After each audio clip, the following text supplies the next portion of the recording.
Everybody.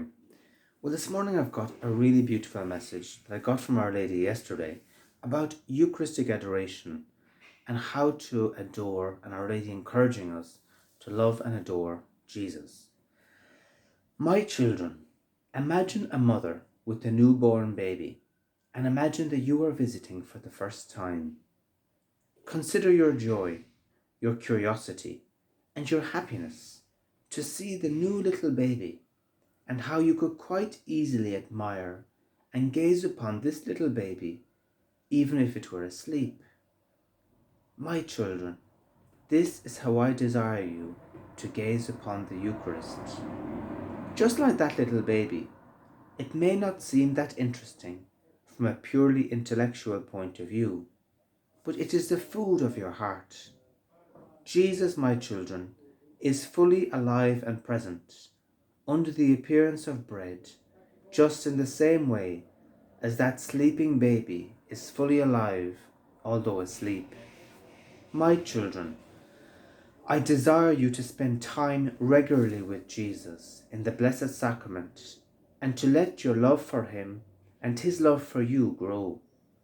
My children, Jesus in the Eucharist must be the centre of your faith and be more important to you than any other work, however charitable.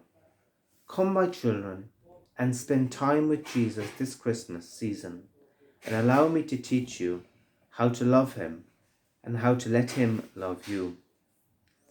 Well, what can only be said about that? Only Our Lady's utter humility, at least in my opinion. Our Lady is there saying she knows 100% well that when we go to the Blessed Sacrament and we see Jesus under the disguise of that piece of bread, we know it's not the most, from a human point of view, we know it's not the most entertaining or interesting thing in the world.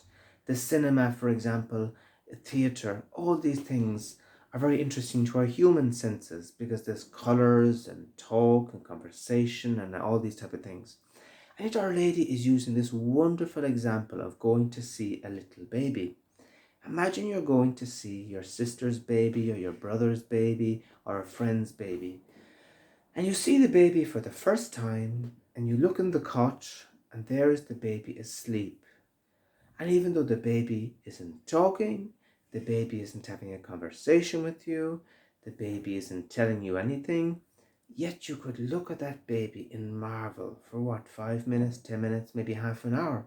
And not only that, but after a cup of tea or a cup of coffee, you could come back to take another last look at him or her. Why?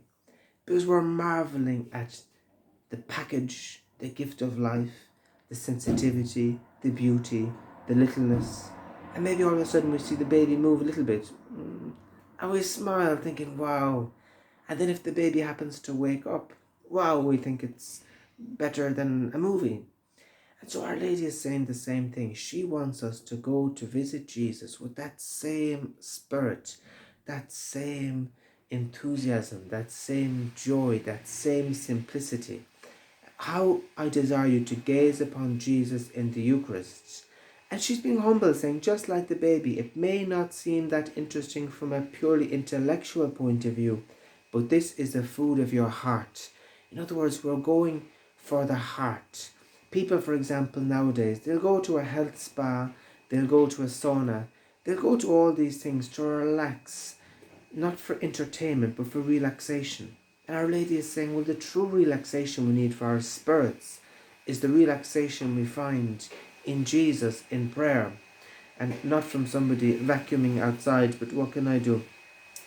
Jesus, my children, is fully alive and present unto the appearance of the piece of bread, just as the same way as that little sleeping baby is fully alive although asleep. The baby is fully there, a full human being, even though so tiny, so fragile, not able to talk, but yet fully there. My children, I desire you to spend time regularly with Jesus in the Blessed Sacrament and to let your love for him and his love for you grow. And then she goes, my children, Jesus in the Eucharist must be the centre of your faith and be more important than any other works, however charitable.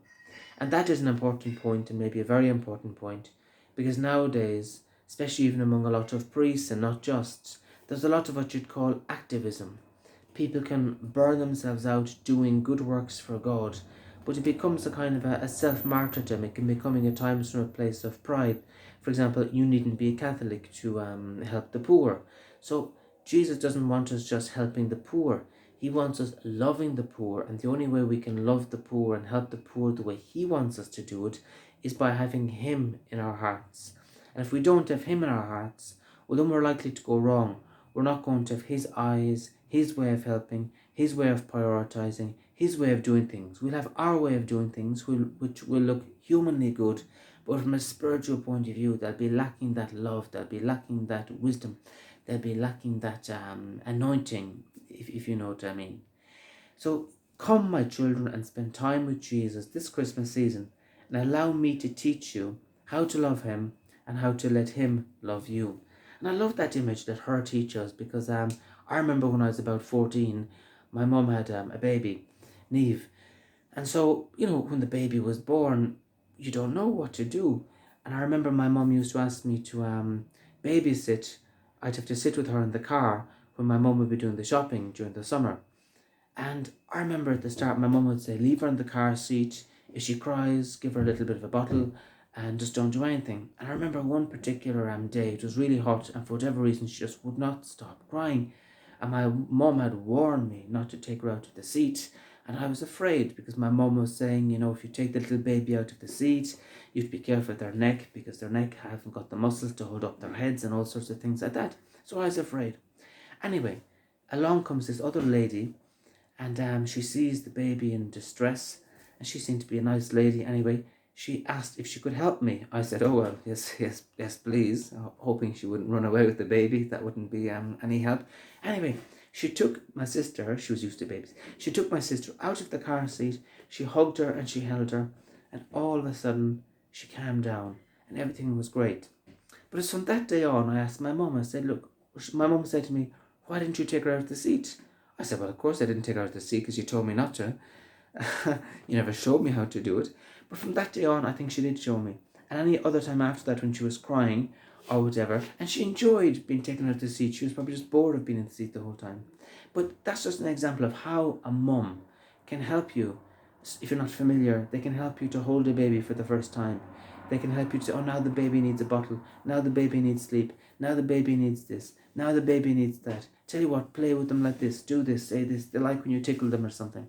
And so what better way than can Our Lady, who knows Jesus, who loves Jesus, how much better than can Our Lady teach us how to love Jesus, how to pray, what to say to Him, how to sit there, what not to say, how to pour out our hearts, how to go to confession maybe, how to talk to Him, how to pray for the world. Our Lady can arrange so we get the right books. Sometimes it's very helpful, especially in the early years, to get books on prayer, books on intercession, books on adoration, books at times on Catholic theology, so we can better understand actually what it is we believe in, what we're doing. And so Our Lady is the teacher. So let us pray in a special way today to Our Lady, that we may be open to her teaching us how to love Jesus, but also then her open to teaching us how to let Jesus love us. And not only how to let Him love us, how to let Him guide us, how to let Him direct us, how to let Him shape us, and how to let us basically become a people, a Catholic people, that are madly in love with the Eucharist. We're not just what they might call do-gooders, but we're people that love the Eucharist. We're first and foremost a spiritual people that love Jesus, that believe in Jesus, and that adore Him in His Eucharist. That is what the true authentic witness of being a Catholic is. Afterwards, the good works and the charity and the kindness and all these things, they will come after that. But Jesus says, without me you can do nothing. And so let us become a Eucharistic people. And so this Christmas, when we see the baby Jesus and we see Him in the creche, let us also remember that the baby Jesus is also present in a real way. When we see the baby Jesus, a statue, we're just seeing a little statue. But when we go to the Blessed Sacrament, He is really there. And let us remind ourselves of that. And when we spend time with Him regularly, that becomes more alive, more dynamic, more true, more tangible, more real. And we begin to realize it doesn't matter that we don't see with our human eyes, because we begin to realize we are seeing with the eyes of our spirit the peace, the strength, the comfort, the love that is coming from those hours in adoration. That is real, totally real. And just because we don't maybe see it with our human eyes doesn't mean that it's not real. In the same way, a blind person, if you give a blind person a hug, just because the blind person didn't see you doesn't mean that the hug wasn't real. And so let us put our hearts into loving Jesus, putting Eucharistic adoration in a special place this Christmas, and also as best we can, praying for other people, teaching other people, and bringing other people, especially other Catholic people, to a real, live, personal, intimate relationship with our beautiful Jesus. Thanks for watching.